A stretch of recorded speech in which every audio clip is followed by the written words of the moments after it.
సజ్జల భార్గవని లోపలేసేయాలా? రోజాని లోపలేసేయాలా? ఒక్కొక్కళ్ళని లోపలేసేయాలా? ఇదంతా కట్టర్ తెలుగుదేశం కార్యకర్తలు చెప్తున్నారు. వాళ్ళు సోషల్ మీడియాలో పోస్టులు పెడుతున్నారు. వీళ్ళు కేసులు పెట్టేస్తున్నారు. వాళ్ళని సంతృప్తి పరచడానికి.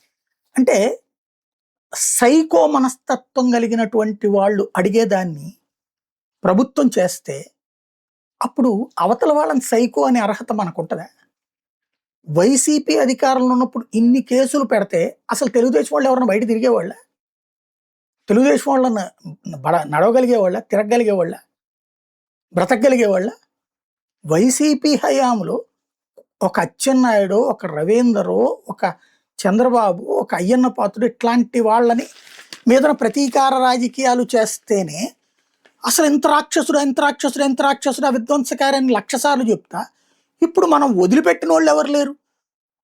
అంబటి రాంబాబు దగ్గర నుంచి, గోవర్ధన్ రెడ్డి దగ్గర నుంచి, పిన్నెల్లి దగ్గర నుంచి ఎవరిని వదిలిపెట్టట్లేదు.